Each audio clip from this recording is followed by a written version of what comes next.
Bonjour à tous et bienvenue dans ce nouvel épisode du podcast Lève-toi et marche. Dans l'épisode du jour, un sujet d'actualité. On va parler de quelque chose qui est en train de bouleverser à la fois la médecine, la société et notre rapport au corps. Je parle ici des médicaments de la famille des GLP-1, c'est-à-dire l'Ozempic, le Wegovy, le Mounjaro. Au départ, ce sont des traitements développés pour le diabète de type 2. Aujourd'hui, ils sont devenus les médicaments les plus médiatisés pour la perte de poids. Et en France, on vient de franchir une étape importante, je pense que vous l'avez vu aux infos, leur remboursement dans certains cas d'obésité sévère. À partir de là, je trouve qu'une question se pose et s'impose. Est-ce que c'est réellement une avancée médicale majeure ? Ou est-ce qu'on est en train de médicaliser massivement une problématique qui dépasse largement la biologie ? Parce que ce sujet ne parle pas seulement de poids, il parle surtout de comportement, de psychologie et de société. Et surtout de notre obsession pour les solutions rapides. Donc on peut se demander, mais comment on en est arrivé là en fait ?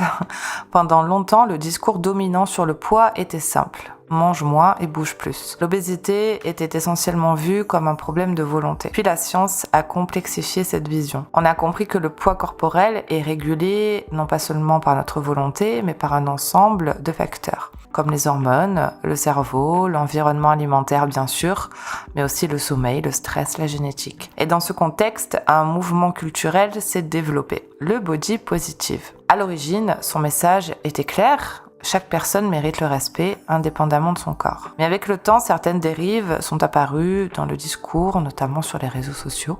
Et au final, ça a glissé vers une minimisation des enjeux de santé liés à l'obésité et vers l'idée que parler de poids était problématique en soi. Et c'est là qu'une tension s'est installée finalement. Donc au final, on se retrouve avec toutes ces personnes qui prônaient ce fameux body positive et l'acceptation de son corps, quel que soit son poids, à éventuellement peut-être se poser la question, est-ce que je n'irai pas prendre un petit peu d'Ozempic moi aussi ? Je ne donnerai pas plus mon avis que ça sur le sujet, mais je pense que vous voyez très bien où je peux en venir. Toutes ces tendances d'acceptation de soi ne sont au final qu'hypocrisie cachée. Bon, parlons un petit peu de ces traitements. Comment fonctionnent-ils ? Les GLP-1 sont des analogues d'une hormone intestinale impliquée dans la régulation de l'appétit. Concrètement, ils agissent sur plusieurs mécanismes, l'augmentation de la satiété, le ralentissement de la vidange gastrique, la diminution des signaux de faim et la réduction des comportements alimentaires compulsifs. C'est pour cela qu'ils ont un impact aussi important sur le poids. Dans les essais cliniques majeurs, les personnes suivant ce traitement ont perdu en moyenne environ 15% de leur poids corporel en 68 semaines, contre environ 2 à 3% dans le groupe placebo.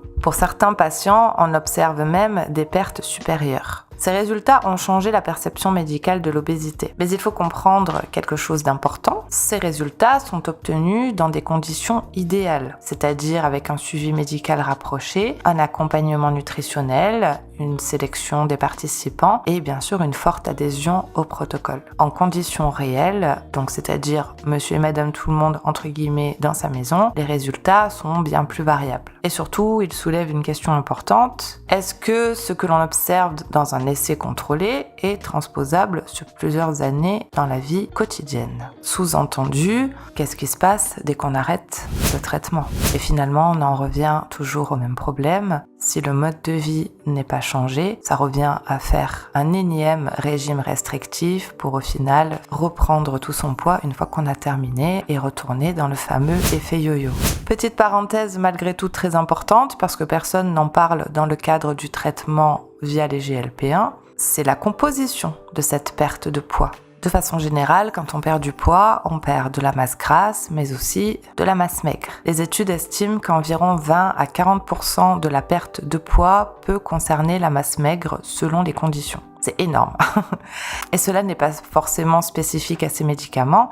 C'est vrai dans toute perte de poids rapide. Mais ça devient particulièrement important ici, car la vitesse et l'ampleur de la perte peuvent être vraiment élevées, dû à la sous-alimentation tout simplement. Et je ne cesse de le répéter, mais je vais le faire encore une fois, la masse musculaire est fondamentale. Elle joue un rôle très important dans le maintien du métabolisme, dans la force, la mobilité, la santé générale et métabolique et surtout le vieillissement. Donc la question n'est pas seulement combien de kilos perd-on, mais qu'est-ce qu'on perd exactement ? Donc évidemment, on va perdre du gras, mais aussi énormément de muscles. Sous-entendu, encore une fois, dès qu'on arrêtera le traitement, le métabolisme aura des pâquerettes qu'à moins de manger un bol de soupe par jour, vous allez absolument tout reprendre, les kilos qui ont été perdus. D'ailleurs, les études le montrent clairement, même si les médias, eux, ne le montrent pas.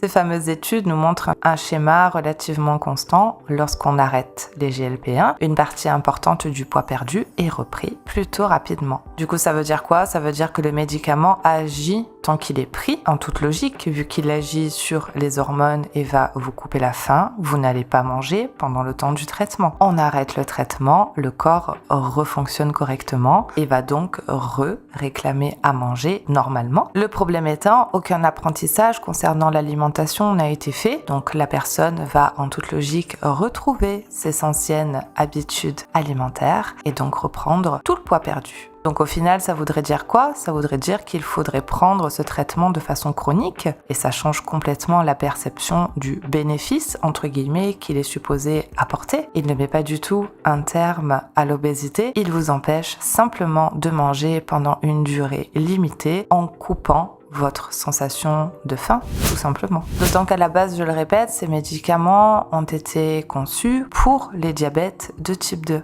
Donc ils peuvent potentiellement améliorer la glycémie, réduire du coup le risque de diabète, améliorer certains marqueurs cardiovasculaires et du coup réduire le risque d'événements cardiovasculaires chez certaines populations à risque. Donc ici, ça pourrait avoir du sens principalement chez des populations avec une obésité morbide ou des comorbidités, mais pas pour quelqu'un qui voudrait perdre quelques kilos pour se sentir bien dans son maillot cet été.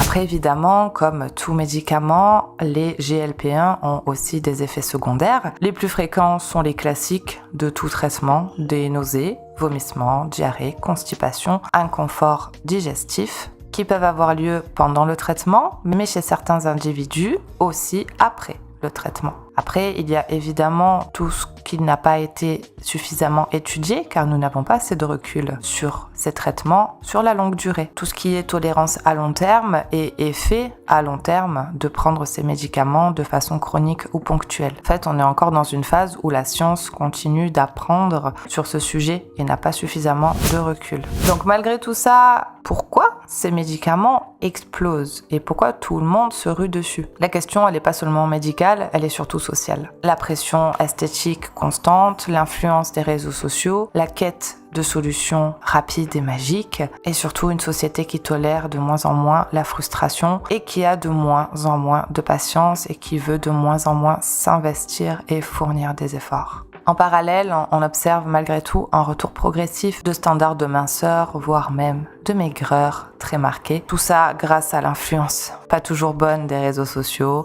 Finalement, c'est un petit peu la cyclicité des extrêmes, l'obsession de la minceur, puis la normalisation du corps un peu plus large, puis le retour à la minceur, sans jamais vraiment stabiliser une vision équilibrée du corps et de la santé. Au fond, les GLP-1 ne sont ni une solution miracle, ni un problème en soi. Ce sont des outils médicaux avec des bénéfices réels, mais uniquement pour certaines populations. Et je trouve que leur explosion actuelle raconte autre chose. Elle raconte une société obsédée par le corps, en quête de solutions rapides, tiraillée entre acceptation et transformation, encore incapable de traiter durablement les causes profondes du surpoids. Parce que la vraie question n'est peut-être pas comment perdre du poids rapidement, mais pourquoi avons-nous autant de mal à construire des comportements durables dans le temps ? Et ça, malheureusement, aucun médicament ne peut le résoudre seul.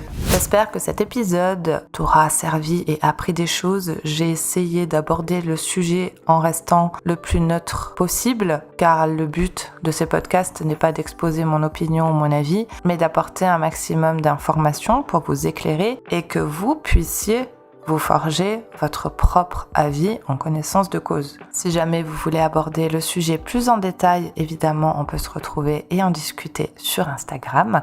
Et en attendant, je vous dis à la semaine prochaine pour le prochain épisode.